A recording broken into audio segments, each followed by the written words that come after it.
दोस्तों आज हम लोग एक ऐसी कहानी पढ़ने वाले हैं जिसमें ओवर एम्बिशन इंसान को बर्बादी तक कैसे ले जाता है। जिसमें एक इंसान की जो अर्धांगिनी होती है, उसकी वाइफ होती है, किस तरह से वो अपने हस्बैंड को मैनिपुलेट करके एक क्राइम करने के लिए मजबूर कर देती है। ऐसी एक कहानी है जो कि हिस्टोरिकल है। एक्चुअली में ये घटना हुई है। ये कहानी है मैकबेथ, जिसका हम लोग रियली में इसका टाइटल ये लिखा गया था बिगिनिंग में, द ट्रेजेडी ऑफ मैकबेथ। इससे पता चलता है कि ये कहानी एक ट्रेजेडी है। ट्रेजेडी मतलब एक ऐसी कहानी जिसमें हीरो का एक बहुत ही दर्दनाक एंडिंग होता है। So Macbeth is actually the hero of this story, the tragedy of Macbeth. इसको फर्स्ट टाइम इंग्लैंड में स्टेज पर परफॉर्म किया गया था 1606 में, जबकि इंग्लैंड के राजा जेम्स वन थे जिनके साथ विलियम शेक्सपियर की काफ़ी अच्छी पटती थी, काफ़ी अच्छी बनती थी। तो आइए देखते हैं हम लोग मैकबेथ की ये ट्रेजेडी। कहानी के कैरेक्टर सबसे पहले हम लोग देखने को मिल रहा है Duncan. Duncan is the king of Scotland. और उसी समय जिस वक्त स्कॉटलैंड के राजा डनकन थे, उसी वक्त उनके सेनापति बहुत ही बहादुर सेनापति थे, जिनको पूरा का पूरा साम्राज्य, स्कॉटलैंड का साम्राज्य, उनको हाई एस्टीम में पूजा करता था। हाई एस्टीम मतलब बहुत ही ऊंचे दर्जे का इज्जत और सम्मान मिलता था। Scotland for his great valour, यानी कि पूरे के पूरे स्कॉटलैंड में उनका बोलबाला था, उनके बहुत बड़ी बहादुरी की वजह से और वॉर में स्किल्ड होने की वजह से। वॉर में वो कुशल थे और वो बूढ़े राजा डनकन के क्लोज रिलेटिव भी थे। उनका नाम था मैकबेथ। वो ग्लैमिस के थीन भी थे। यानी स्कॉटलैंड में एक जगह है ग्लैमिस, उस ग्लैमिस का चार्ज, यानी यूँ समझिए कि उस ग्लैमिस का देख रेख करने के लिए किंग ऑफ स्कॉटलैंड डनकन ने उनको थेन बनाया था। उनके अधिकारियों को थेन कहते थे। अभी फ़िलहाल वो एक बहुत बड़ी आर्मी से युद्ध करके लौट रहे थे। जिस आर्मी से उन्होंने युद्ध किया था, उसको नॉर्वे के ट्रुप्स ने मदद किया था। मतलब इनकी एनिमी आर्मी को नॉर्वे के लोगों ने मदद किया था। तो उस आर्मी को हराकर वो लौट रहे थे। ये अकेले ही नहीं थे दोस्तों, इनके साथ इनके एक और दोस्त थे, वो भी सेनापति थे, स्कॉटिश जनरल, जिनका नाम था बैंको। बैंको and Macbeth they both were returning. Great battle लड़के वो दोनों ही लौट रहे थे। रास्ते में बिजली की गड़गड़ाहट होती है, बिजली चमकती है और फिर रास्ते में वो लोग रुक जाते हैं। एक स्ट्रेंज अपीयरेंस सामने उनके दिखती हैं। कुछ 3 चुड़ैलें, 3 फिगर्स दिखती हैं आकृतियाँ दिखती हैं, जो कि देखने में औरतों की जैसी दिख रही हैं। बस औरत नहीं होने का एक वजह है दैट दे हैड बियर्ड्स, उनकी दाढ़ी थी, एंड देयर विदर्ड स्किन, और उनकी जो स्किन थे ना, वो मुरझाए हुए थे, एंड वाइल्ड ड्रेसेस, जंगली किस्म का कपड़े पहनी हुई थी, made them look like unearthly creatures. देखने में ऐसा लगता था जैसे वो इस धरती की क्रीचर्स हैं ही नहीं। दे वर डांसिंग, सारी की सारी आकृतियाँ, वो तीनों चुड़ैलें डांस कर रही थी। एंड दे वर सिंगिंग, और वो लोग गीत भी गा रही थी। क्या गीत गा रही थी? Fair is foul and foul is fair. Fair का मतलब अच्छा, गुड, ब्यूटीफुल, और फाउल का मतलब बुरा, अगली। और इसका मतलब ये हुआ गाने का कि आज जो अच्छा है वो कल बुरा हो जाएगा, और आज जो बुरा है वो हो सकता है कल अच्छा हो जाए। उनका ये गीत hover through the fog and fill the air, वो ऐसा गाकर बता रही हैं कि ये जो हम गा रहे हैं, this is rendering into the environment, into the sky, through the fog and through the fill the air. यानी वहाँ के उस गंदे हवा में और वहाँ के उस फॉगी माहौल में ये बात गूंज रही थी। ये सबको समझ लेनी चाहिए थी। जब बैंको और मैकबेथ ने उन तीनों चुड़ैलों को देखा और उन्होंने इन्हें देखा, तो फर्स्ट विच जो होती है, विच मतलब डायन, तो जो पहली डायन होती है वो मैकबेथ को सैल्यूट करती है और उन्हें पुकारती है इस नाम से, थेन ऑफ ग्लैमिस। तो इस बात पर मैकबेथ चौंक जाता है कि भाई इसे कैसे पता कि मैं थेन ऑफ ग्लैमिस हूँ। जनरल हैरान हो जाता है, startled, scarcely startled to find himself known by such creatures. वो हैरानी में पड़ जाता है कि ऐसी मतलब जीव, ऐसी क्रीचर्स, ये लोग मेरा नाम कैसे जानती हैं और मेरा पदवी कैसे जानती हैं, that I am the thane of Glamis. Second witch आती है जो कि उनको एड्रेस करती है as the thane of Cawdor. Thane of Cawdor का मतलब वो ये बताना चाह रही है कि very soon you will be appointed as the thane of Cawdor. इस बात पर witch he had no pretension, इस बात का तो कोई भी आभास नहीं था मैकबेथ को कि वो फिलहाल अभी कॉर्डर का भी थेन बनाया जा सकता है, ऐसा उसे कोई अंदाजा नहीं था। तीसरी विच आती है और वो कहती है कि you will be the king of Scotland hereafter, तुम स्कॉटलैंड के राजा बनोगे। ऐसे प्रोफेटिक बातें सुनने के बाद ये अमेज्ड हो गए, वो लोग हैरान हो गए। फॉर ही न्यू, क्योंकि इसलिए हैरान हो गए क्योंकि मैकबेथ को पता था कि जब तक राजा के बेटे सर्वाइव करेंगे, सर्वाइव मतलब ज़िंदा रहेंगे, उसका तो कोई चांस ही नहीं है। था तो वो ज़रूर राजा का रिलेटिव, लेकिन कोई होप नहीं था क्योंकि राजा के बेटे भी थे, उनके थ्रोन को सँभालने के लिए। थ्रोन यानी राजगद्दी को सक्सीड करना, मतलब राजा के मरने के बाद वो लोग इस थ्रोन को सक्सीड करेंगे, मतलब उस थ्रोन पर बैठेंगे, तैनात होंगे।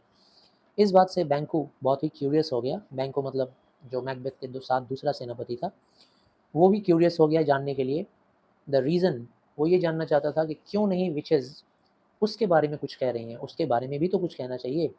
क्योंकि उन लोगों ने मैकबेथ के अंदर तो जगा दिया, किंडल्ड मतलब होता है आग लगाना, चिनकारी को भड़काना। तो वो सोच रहा था कि भाई वो लोग मेरे दोस्त के उम्मीदों को तो चिंगारी लगा दिए, उसके दिल में एक होप का उम्मीद भड़का दिए, लेकिन मेरे बारे में क्यों नहीं कुछ कह रही हैं। इसलिए विचेज़ बैंकों की तरफ भी मुड़ती हैं और मुड़कर उसे बताती हैं somewhat in riddling terms. Riddling terms मतलब पहेलियों को जैसे समझाया जाता है वैसे पहेलियाँ बुझाते हुए कहती हैं कि तुम मैकबेथ से कम रहोगे। लेसर मतलब lesser is a comparative degree, तो मैकबेथ से तुम कम रहोगे हक में और पदवी में, लेकिन तुम मैकबेथ से ज़्यादा बड़े रहोगे। ऐसी पहेली वो लोग बुझाती हैं। नॉट सो हैप्पी, मैकबेथ के इतने खुश तो नहीं रहोगे, लेकिन मैकबेथ से ज़्यादा खुश रहोगे।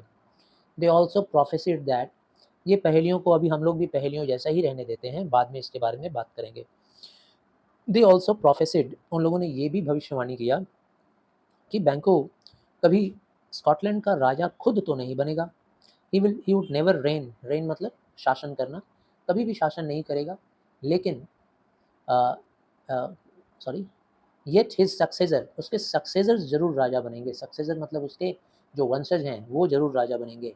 और उसके बाद वो लोग थिन एयर में गायब हो जाती हैं। थिन एयर मतलब हवा में उड़ जाती हैं, वैनिस्ड हो जाती हैं, गुम हो जाती हैं। इसके बाद वो जो दोनों जनरल्स रियलाइज़ करती हैं कि वो जो तीनों वियर्ड सिस्टर्स थी, अद्भुत और विचित्र दिखने वाली बहनें, वो जरूर डायने रही होंगी। ऐसा उन लोगों को महसूस हो जाता है, बैंको और Macbeth. While they stood there pondering, जबकि वो दोनों ही उस जंगल में खड़े चिंता कर रहे थे। पॉन्डरिंग मीन्स चिंता करना, कि किस तरीके से ऑफ दिस एडवेंचर स्ट्रेंजनेस, यानी कि उन तीनों डायनों के बारे में सोच रहे थे, उनकी विचित्रता के बारे में सोच रहे थे। तभी के तभी वहाँ पर पहुँचता है राजा की तरफ से भेजा हुआ एक इनवॉइस। इनवॉइस क्या होता है, तो घोड़े गाड़ियों का एक पूरा झुंड, एक मंडली आती है वहाँ पर राजा की तरफ से। और उन लोगों को राजा ने ये पावर देकर भेजा था कि वो जाकर मैकबेथ को ये सूचना दे दें, कॉन्फर कर दें, मतलब सूचना दे दें कि मैकबेथ को the title of the thane of Cawdor भी दे दिया गया है। यानी कि मैकबेथ एक लड़ाई जीत कर आ रहा था, जिसकी वजह से इनाम में उसको थेन ऑफ कॉर्डर भी बना दिया गया। It was an event so miraculously corresponding, और फिर ये जो घटना थी उसको कॉर्डर का थेन बनाने का, वो बहुत ही हैरान कर देने वाले चमत्कारी तरीके से, मिराकुलस मतलब चमत्कारी तरीके से कॉरेस्पॉन्ड किया था। अभी अभी उन लोगों ने प्रेडिक्शन किया और अभी अभी ये तुरंत कॉरेस्पॉन्डेंट होकर साबित भी हो गया। Which is that Macbeth stood there rapt in amazement, Macbeth वहाँ पर हैरानी में चुपचाप खड़ा हो गया, उसे तो यकीन ही नहीं हो रहा था। Unable to respond to the greetings of the invoice, और मैकबेथ उन इनवॉइस की ग्रीटिंग्स को रिस्पॉन्ड ही नहीं कर पा रहा था। ग्रीटिंग्स यानी अभिनंदन। वो जो घुड़सवार लोग आए थे, वो लोग गुड मॉर्निंग या गुड आफ्टरनून जो कुछ भी बोलकर अभिनंदन कर रहे थे, ये बात पे उसका ध्यान ही नहीं था, वो तो हैरान हो गया था। अब उसके अंदर इस बात की उम्मीद भी जगनी शुरू हो गई थी। स्वेलिंग करना मतलब उफान आना, उसके मन में उम्मीदों की उफान आ रही थी उसके दिल में। अब वो सोचना शुरू कर दिया था क्या, कि अब वो स्कॉटलैंड का राजा भी बन जाएगा। तो टर्निंग टू बैंको, उसके बाद मैकबेथ बैंको की तरफ मुड़ता है और मुड़कर कहता है, ये देखो इन्वर्टेड कॉमा में लिखा हुआ है, मतलब ये बोली हुई बात है। तो कहता है Macbeth, do you not hope, क्या तुम्हें उम्मीद नहीं हो रही है कि तुम्हारे बच्चे भी भविष्य में, फ्यूचर में स्कॉटलैंड के राजा बनेंगे? क्योंकि विचेस ने ऐसा प्रॉमिस किया है मुझे, और वो जो मुझे प्रॉमिस किया था कि मैं कॉर्डर का थेन बनूंगा, देखो वो इतनी जल्दी मेरे सामने हाजिर हो गया, वो बात सच हो गई। तो क्या तुम्हारे अंदर ये उम्मीद नहीं हो रही है कि तुम्हारे बेटे, तुम्हारी वंशज भी भविष्य में राजा बनेंगे? इस बात पर बैंक को रिप्लाई करता है कि इस तरह की होप, दैट होप, जो उम्मीद तुम्हारे अंदर जगी है, ये तुम्हारे दिल में इंटरेस्ट जगा सकता है, तुम्हारे दिल में किंडल कर सकता है। किंडल मतलब जगाना, राउज करना, इंटरेस्ट जगाना, और तुम थ्रोन यानी राजगद्दी पर एम कर सकते हो, एम एट द थ्रोन। लेकिन कई बार ऐसा देखा गया है, ऑफन टाइम्स, कि ये जो मिनिस्टर्स होती हैं ना, अंधेरे की मिनिस्टर्स, अंधेरे यानी कि अंधेरे की रखवाली करने वाली मिनिस्टर्स, यानी कि डायने, भूत प्रेत चुड़ैल, ये लोग जो कहती हैं, वो एक्चुअली में ट्रुथ नहीं होता, छोटी छोटी बातों में इनका ट्रुथ साबित होता है और बड़ी बातों में ये बिट्रे कर जाती हैं, धोखा दे जाती हैं। बिट्रे मतलब धोखा दे देना। Into deeds of greatest consequences, यानी बड़े बड़े घटनाओं में ये हमें धोखा दे जाती हैं। छोटी छोटी बातें तो इनकी सच हो ही जाती हैं। However the prophecies of the witches had sunk too deep अब into the mind of Macbeth. खैर, ये जो प्रोफेसी थी ना, भविष्यवाणी, वो डायनो के द्वारा दी हुई भविष्यवाणी, वो मैकबेथ के दिल और दिमाग में इतना गहरा, डीप समा गया। संक मतलब डूब जाना, समा जाना, इतनी गहराई में समा गया था कि उसने जाकर ये बात अपनी वाइफ को बताया about the prediction of the three witches, कि किस तरह से डायनो ने उसको प्रिडिक्ट किया है, यानी भविष्यवाणी किया है उसके बारे में कि वो राजा बनेगा। और उन लोगों की भविष्यवाणी पार्शियली एकम्प्लिश भी हो गई, मतलब पार्शियली वो पूरी तरह से साबित भी हो गई। लेडी मैकबेथ, देखिए मैंने स्टार्टिंग में आपको वीडियो में कहा था कि जो लेडी होती हैं, अर्धांगिनी होती हैं, बेटर हाफ यानी वाइफ इंसान की, वो उनकी ज़िंदगी को, अपने पति की ज़िंदगी को बहुत ही ऊंचाई तक ले जाने में उनकी मदद भी कर सकती हैं और उनको कंगाल बनाने में या उनको बर्बाद करने में भी वो बहुत बड़ी सहभागिनी हो सकती हैं कहीं कहीं केसेस में। यानी ये सब कुछ डिपेंड करता है कि what kind of wife a person has. तो लेडी मैकबेथ एक इसी तरह की औरत थी जिसने अपने पति के एम्बिशन को और बूस्टअप किया, ओवर एम्बिशियस बनाया। देखिए कैसे। Lady Macbeth was an extremely ambitious woman, वो भी बहुत ही एम्बिशियस लेडी थी, महत्वाकांक्षी। She spurred on the reluctant purpose, और उसने अपने हस्बैंड, जो कि रिलक्टेंट था, नॉट इंटरेस्टेड, वो इंटरेस्टेड नहीं था इस पर्पज़ में। कौन सी पर्पज़ में? Who felt compunction at the thought of blood. उसका हस्बैंड लड़ाई के मैदान में तो बहुत खून बहा सकता था, दुश्मनों को मार सकता था, लेकिन राजगद्दी पाने के लिए वो ब्लडी नहीं बन सकता था, खूनी नहीं बन सकता था। लेकिन शी स्पर्ड, उसने स्पर करना शुरू किया, यानी बातों के वार्न छोड़ने शुरू किए और अपने पति को इस तरह के पर्पज़ लेने के लिए मजबूर कर दिया कि वो ब्लडी बन जाए। She did not cease to represent, did not cease मतलब शी डिड नॉट स्टॉप, वो नहीं रुक रही थी ये बताने में कि मर्डर ऑफ द किंग, राजा का मर्डर ही एक ऐसा स्टेप है जिससे, बहुत ज़रूरी स्टेप है जिससे मैकबेथ फुलफ़िल कर सकता है अपने ड्रीम को, ठीक है ना? और उन डायनो के प्रोफेसीज़ को वो फुलफ़िल कर सकता है, मतलब he may make it true, make it come true. It happened that, और ऐसा हुआ कि जैसा उन लोगों ने सोचा वैसा किस्मत ने साथ भी दिया, क्योंकि किंग डंकन मैकबेथ को उस लड़ाई में, यानी जो नॉर्वे ट्रुप के असिस्टेंट की गई उस आर्मी को जो हरा कर वो लौटा था, उस लड़ाई के लिए बधाई देने के लिए किंग डंकन मैकबेथ के कैसल में पधारे, मैकबेथ के कैसल में आए along with his two sons. उसके साथ साथ उनके दो बेटे मैल्कम और डोनाल्बिन भी आए।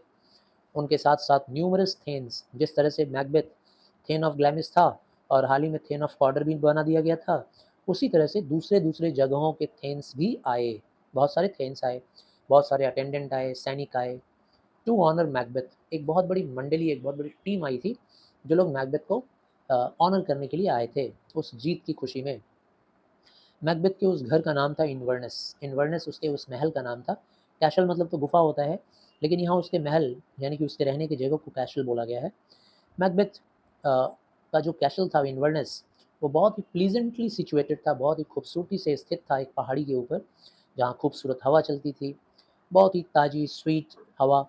और उस इन्वर्नस कैशल के ऊपर बहुत सारे घोंसले बने हुए थे चिड़ियों के, स्वेलोज़ के, मार्लेट्स के, उन लोगों ने घोंसले बना रखे थे।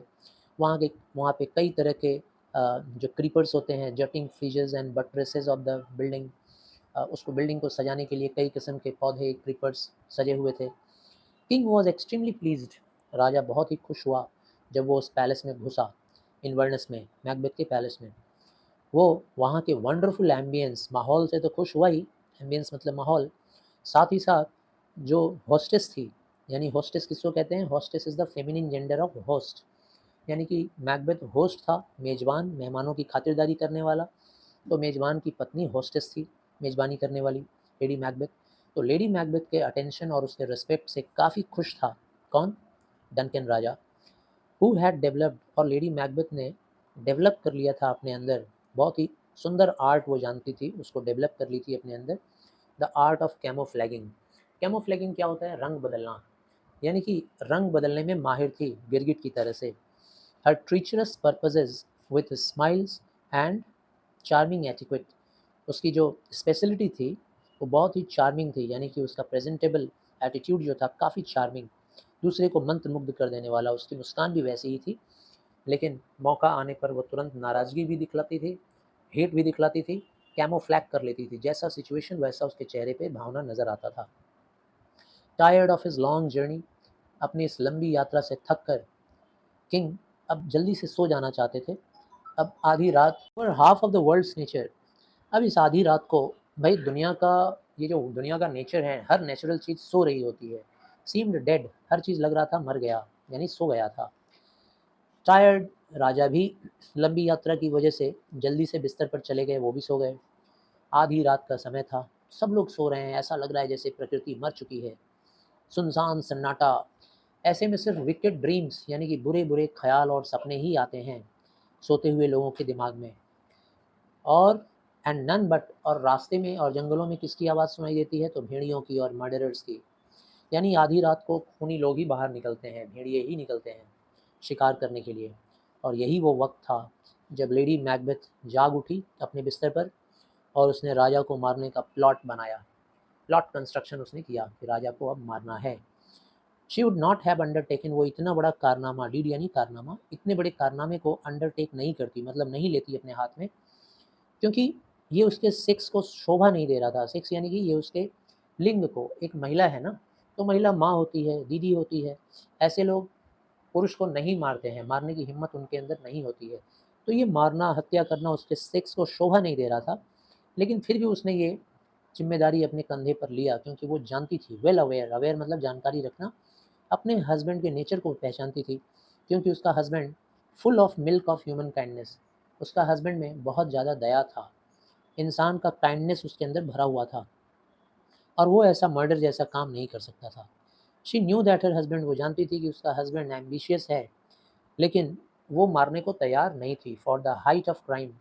वो नहीं मारने को तैयार थी क्योंकि इतना बड़ा क्राइम, हाइट ऑफ क्राइम, इतना बड़ा क्राइम विच कॉमनली अकम्पनीज इनऑर्डिनेट एम्बिशन, वो जानती थी कि उसका हस्बैंड ऐसा इतने लेवल का क्राइम नहीं कर सकता जिसके अंदर एम्बिशन हो, यानी अपने एम्बिशन को पूरा करने के लिए वो किसी की हत्या नहीं कर सकता। She had won his consent, उसने अपने पति से स्वीकृति तो पा लिया था, कंसेंट मतलब परमिशन, पॉजिटिव परमिशन तो पा लिया था मर्डर के लिए, लेकिन वो जानती थी कि मेरा हस्बैंड भले ही परमिशन दे दिया है, लेकिन वो खुद इस काम को अंजाम नहीं दे सकता था, वो दृढ़ संकल्प नहीं बना सकता था, रिजोल्यूशन मतलब संकल्प। और वो इस बात से भी डरती थी कि उसका हस्बैंड नेचुरली टेंडर है, बहुत ही सॉफ्ट है, और उसका स्वभाव ऐसा नहीं है, डिस्पोजिशन मतलब स्वभाव, अपने स्वभाव की वजह से वो इस पर्पज़ में हार जाएगा। कौन सा पर्पज़, राजा को मारने का पर्पज़ में हार जाएगा। इसीलिए वो चाकू, डैगर को उठाती है और वो राजा के चेंबर में पहुंच जाती है। देयर शी फाउंड डनकन, वहाँ वो देखती है कि डनकन सो रहा है गहरी नींद में, और जैसे ही वो डनकन को सोता हुआ देखती है और अपना खंजर उठाती है मारने के लिए, तभी उसको डंकन के चेहरे पर कुछ ऐसा दिखाई देता है जो रिजेंबल हो रहा है। रिजेंबल मतलब एक जैसा दिखना। उसको डंकन का चेहरा एक जैसा दिख रहा है, किसके जैसा, अपने फादर के जैसा। इसीलिए वो अपने इस रिजोल्यूशन, अपने इस संकल्प में फेल हो जाती है, प्रोसीड नहीं कर पाती है, फर्दर आगे नहीं बढ़ पाती है। इसके बाद क्या होता है, शी रिटर्न टू कॉन्फर्ट, और उसके बाद वो लौट आती है ये बात अपने हस्बैंड को बताने के लिए। He thought there were strong reasons against, और फिर अगला हम लोग नेक्स्ट वीडियो में देखते हैं। थैंक यू, वीडियो काफ़ी लंबा हो जाएगा। Thank you very much.